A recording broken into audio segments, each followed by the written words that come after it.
What's going on, guys? So I kind of want to do a quick little training video here, just due to the fact that in the Discord we kind of spoke about this early off in the morning session.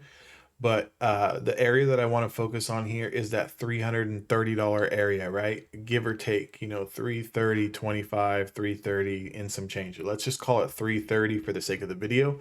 But obviously, we know going into today, market opened. We had a quick pop up 5-10 minutes, and then everything started to quickly accelerate aggressively to the downside. So, as I was watching the triple Qs and the NASDAQ, I knew that the selling pressure was there once we lost that 20-day moving average on the 5-minute time frame. Okay, so that was going to be a little bit of our overhead supply. We were going to use that area kind of as our gauge. If we could reclaim that, then maybe stocks can get a push higher. Next area of support was going to be the 200-day moving average on the 5-minute time frame. That level was around that 333. But I think when we were kind of talking about the NASDAQ 100, when we're talking about the triple Qs, I was talking about this 330.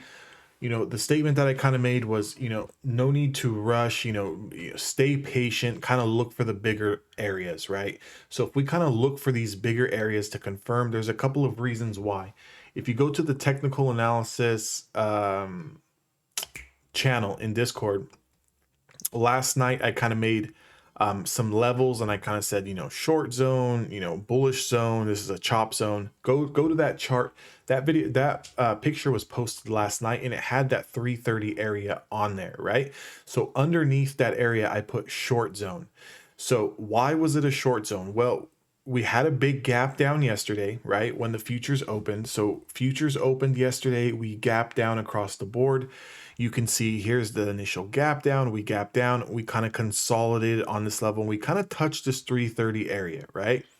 Had a lot of consolidation over the 330, and then we had the gap fill. So here's our pre-market gap fill, filled this whole gap, and we got stuffed right at a previous area of supply, which is 338.50. And when we got stuffed at that area of supply, we kind of began to sell down. So as the market opened, you kind of never just want to chase these areas. When the market opens, you kind of want to let them consolidate. So what are we looking at on a macro level, right? On an intraday level, we're looking at 338 to the long side. We're going to get bullish. Okay. And we're looking 330 to the downside. Everything else in between is just cash flow. Everything else in between is just scalping. Everything else in between is going to be choppy, right?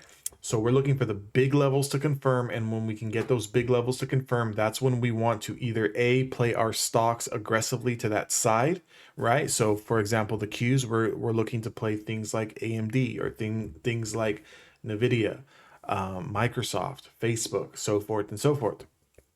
So just kind of highlighting that 330 area, you can see we came down and we tagged it one time. We got a significant bounce right into the declining 20.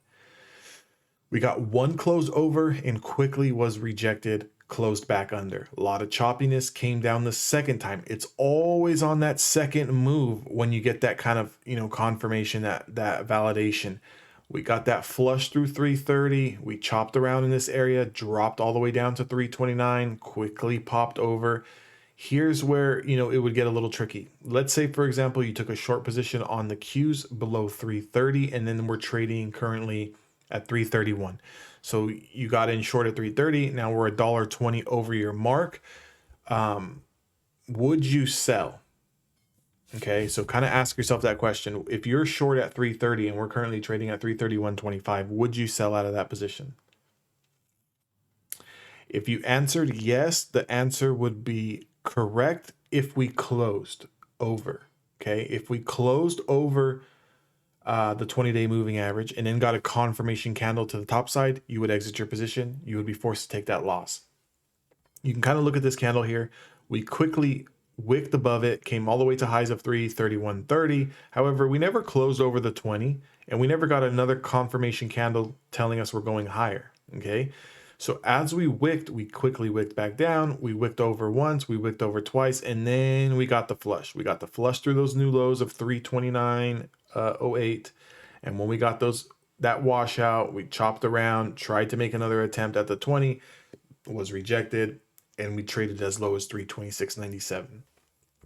So the whole point that I'm trying to make is that we knew that 338 to the long side was bullish.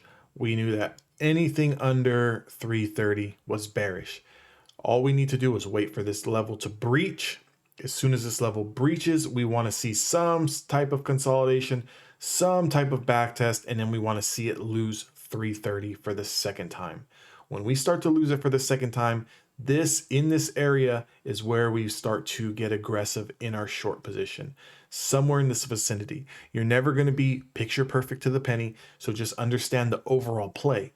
We want to lose 330, we want to consolidate, we want to backtest, we want to reject, and then we want to flush. That second time we flush, this is your entry. You would have gotten anywhere between the price of 330.20 and let's call it 329.50, right?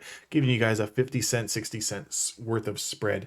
Even if you got in at 329.50, you still would have made 2-3 points to the downside move here. So just know that when we're trading underneath the 20, all of the green candles, just consider them red. If we're trading above the 20, like in this area, just consider all of the red candles, just consider them green.